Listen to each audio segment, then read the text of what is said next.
This is Trend Following Radio, where great thinking comes alive. Nobel Prize winners, legendary traders, best-selling authors, and the pros that know what drive us irrational human beings. I am your host, Michael Covel. Not filtered, raw, honest. That's my passion.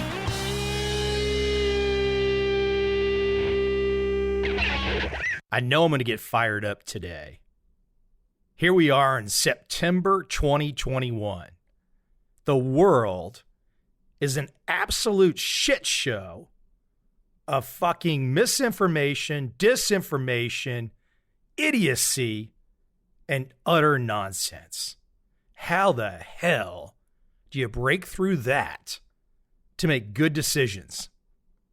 Good decisions for you. I mean, you can't make good decisions for everyone else. That's nonsense. Ultimately, you have to be selfish. You have to be selfish for you, your family, and your friends. That's all you can do. You're one person. You're not everybody. You got to reel it in. You got to block it out. And you got to have a system. There are a handful of areas that I want to touch on today that kind of tie into this intro that I've laid out. First, the idea of luck, skill, and repeatability. Second, emotion and social media. Third, crystal balls. Fourth, interesting treatments for COVID. And fifth, trend following. You know, people want to know how to go about doing something. That's the first step, right? If you don't know how something's done, you want to try to figure it out. Okay, I want to be Jeff Bezos. Let me figure out how he started Amazon, and I will then, too, create an Amazon. No, that's a really stupid fucking idea, okay? Like, take your head out of your ass. You're not competing with Jeff Bezos. He had a brilliant idea. It took a long time to execute, and now he's got a moat built around that MF that you ain't penetrating. So if you are actually sitting out there thinking right now you will compete with Amazon, you, some dude in your mom's basement wearing tighty whities, come on, get over it. And if you're a venture capital firm with $1 billion under management, you're not competing with Bezos either. This is where people get messed up. Like if you want to copy somebody, if you want to take what they've done, emulate it, and try to get the same results, well, you can't do it with something that is so damn big that it's impossible to compete with. You're not going to be Warren Buffett. Forget it. Not happening. You won't be the next Steve Jobs. All you have to do is look at the career arc of Steve Jobs, the randomness of how it started, the up and down nature over decades. You're not competing with that. That was a moonshot. That was a certain amount of, hey, I've got a great idea. I've got unbelievable grit. I've got fantastic discipline, fantastic taste, great creative instincts, and a whole hell of a lot of luck. And luck is the issue here. Luck not in a bad way. We all have luck. If you have any success, you have luck on your side. It's those people that don't understand luck that you should be concerned about and wary about. Those people that perhaps bought a flyer on some one stock or some one crypto asset. It went to the moon, and now they're home scot-free with retirement money. Now, if they know it was luck, that's great. They're awesome. I salute them. It's the people that think that their instinct, their ego, was all the driver. No, it was the trend. Something, whatever, took off out of the station and you got on board. That's it. That's happened to me. It's happened to you. It's happened to everyone. Anyone who has had any winning That's how it unfolds. But you got to be savvy enough. You've got to be grounded enough to understand the difference between skill and luck. Because skill is more about repeating. It's pretty hard to call Tom Brady lucky after 20 years. There's something going on there that is repeatable. And so that's what you really want to look for when you're trying to analyze a trading strategy, a business opportunity. You're looking for repeatability. Can this be repeated? Can an outsider do it too? Now that can be good and bad. If it's too easy to be repeated, you might get competitors that you don't want. But when you know somebody has put the time in and they can repeat the skill, that teaches you something. That teaches you that you can do it too if you want it. That doesn't mean you will become Tom Brady. But if you take the same mindset as Tom Brady, you can get similar results and you're chosen whatever. Now, the second issue I want to talk about today that ties into the notion of skill, luck, repeatability is emotion and social media. Right now, this drives the world. It drives our attention. It drives what we do on a daily basis. It drives what we do on a minute basis in many ways. But here's the reality. It's a fucking distraction. I know it. You know it deep down. We all know it. It's a distraction. Let me get specific on distractions. So back in the day, if there was no social media and somebody died in a horrific accident, or there was a killing, somebody was shot, or something bad happened, you were not thrown that image on your device that you're carrying all the time. You were not thrown that imagery and made to feel about it. Maybe you heard about it in the news, if you were lucky, or you saw a newspaper headline, but it was not intense. You were not made to feel like you have to do something. This is the kicker with social media. Someone else's emotions, some complete stranger, some dude off the side of the street is not your fucking business. You can't do anything. You can't help that person. And if you have any emotion about it, you're just brain dead. Oh my gosh, Mike, you're not empathetic. You don't care. You're not a nice guy. Oh, fuck you. Fuck you, you idiot. Come on. This is a game being played by corporations to get your eyeballs. And once they have your eyeballs, they get your money. It's not about empathy. That is the bullshit. I really need to drop the intensity level there a little bit. But you can see it does. It pisses me off because people don't see that they're being used. They're being used in a serious way. Here's a good topical example. I mentioned at the top, ways to deal with COVID. Sometime this year, I heard about the parasitic drug ivermectin, a drug that's used in Africa, in Asia, and South America quite a bit. And some scientists around the world, not all, some scientists said that this drug seemed to have some efficacy at reducing the symptoms and the severity of COVID. Now, this information's coming to my plate when I did not have access to a vaccine, and many people did not have access to a vaccine.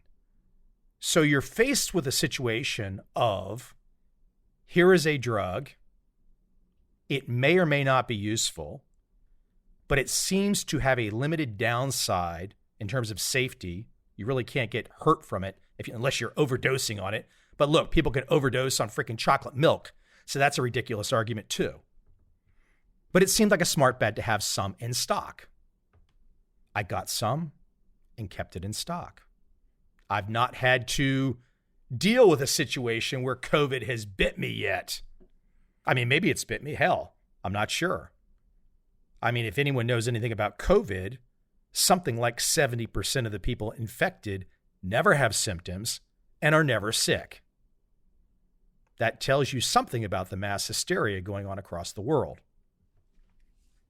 So here I am, not really thinking about ivermectin, having a handful of prescription doses for it in case it's needed.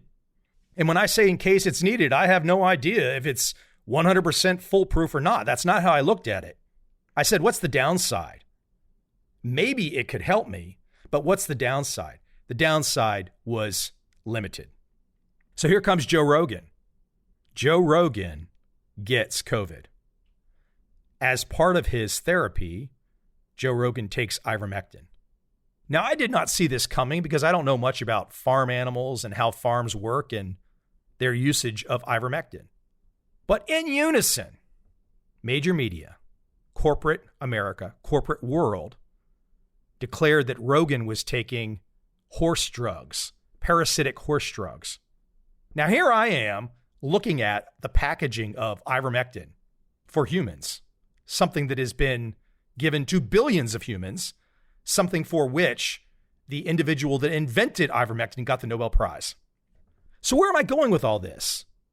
If I look at the current world demographics right now, 50% of the population perhaps is applauding and saying, oh my gosh, Mike is an ivermectin supporter. The other 50% is screaming, he's anti-vax. The only issue that matters here right now, for the example that I'm bringing up, is ivermectin potentially an option for humans who have COVID? So Rogan recovered within a day or two. But now we still have this meme that he took a horse drug. You probably feel a little bit of emotion. Like I said, if you're on one side or the other side, you feel a little bit of emotion. But that's not really why I brought this up. It was useful. The issue is, where did the idea of a horse drug come from?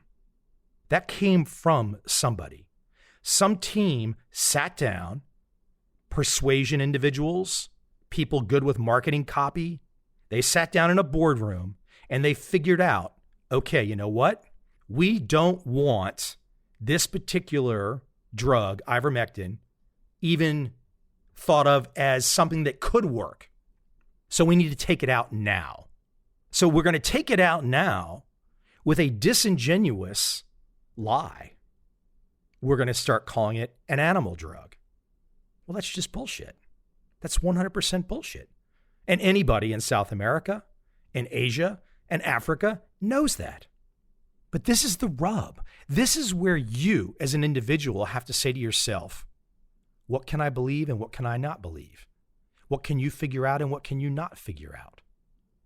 And it's hard because there are all kinds of large operations that want your eyeballs and want your dollars, and they will do or say anything to get those eyeballs and get those dollars. Look, I'm a skeptic at heart. It's like Reagan said about Gorbachev, and maybe Gorbachev said it about Reagan. Trust, but verify. Okay, if I find out ivermectin might be an option, I will trust that, but I will verify.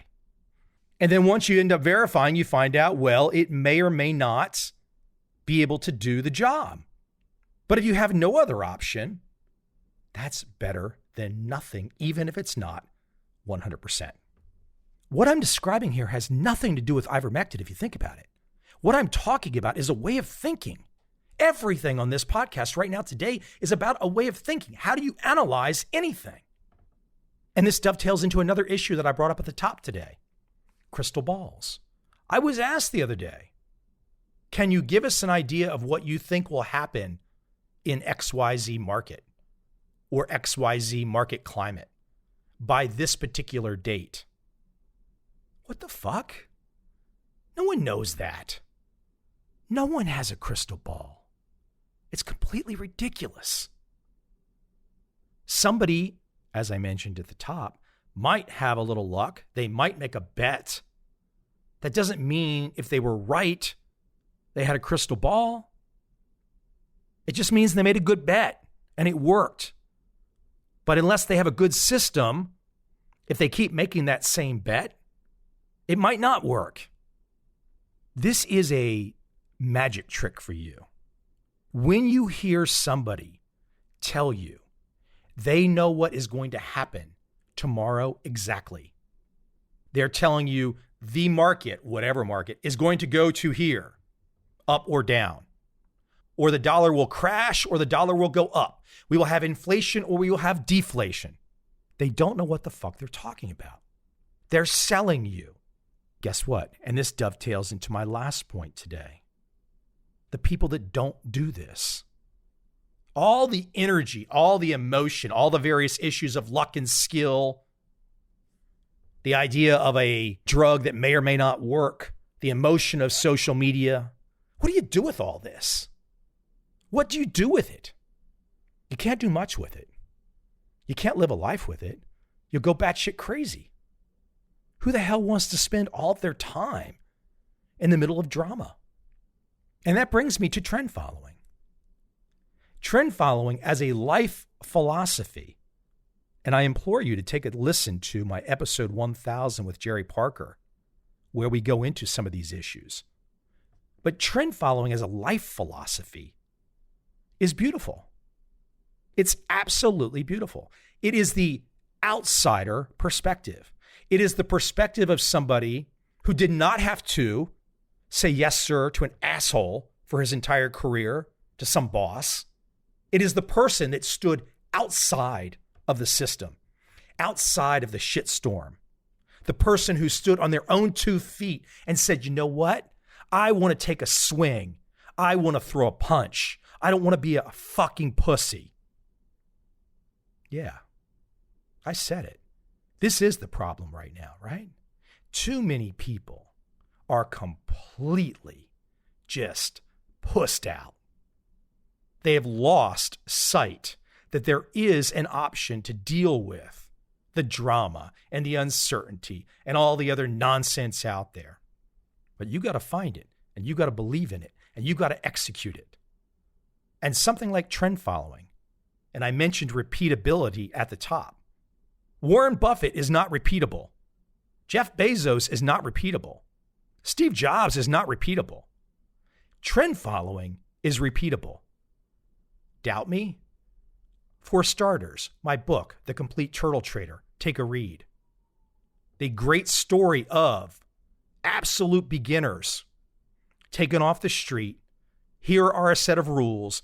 Trade these rules and make a fortune. Does that mean you will be exactly like them? No. But all you need to know is trend following repeatable. Well, Mike, you just told me about one particular group called the Turtles. Maybe that's it and they got lucky. What about Ed Seykota and Larry Hite and Bill Dunn and Martin Luke and Jean-Philippe Bouchot? The list goes on and on and on. How many of these individuals have I had on my podcast? This is what's beautiful about trend following. Trend following takes all of the nonsense I've thrown out there today and says, what can we do with all of this so we don't go crazy, so we can live a normal life, so we can have a happy life, so we can deal with the drama, the uncertainty, the scams, the bullshit artists, all the other crap that's thrown at you. Trend following does that for you. It gives you an option. It gives you a chance. There are no guarantees in life. As Clint Eastwood famously said, if you want a guarantee, buy a toaster. But here's the deal. If you can allow yourself to analyze the world without somebody chirping in your ear, if you cannot be a pussy, if you can go ahead and dig through the data, then on the other side of that, it's pretty smooth sailing. You're not worried all day long about whatever. You just go with the damn flow.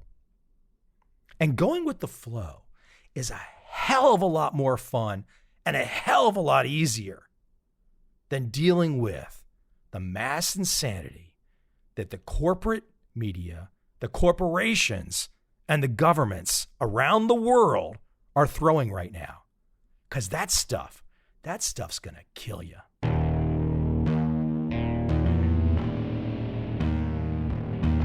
I see a time when those awake will understand how to make money in up, down, and surprise markets. Whether new trader or experienced, college student or financial advisor, protecting against a crash or just trying to make a lot of money, trend following offers everyone an answer in uncertain times.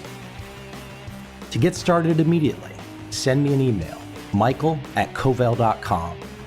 I will send you the right trend following steps to take along with my free video. But if you want to buy and hold, trust the government and trust Wall Street, this is absolutely not for you.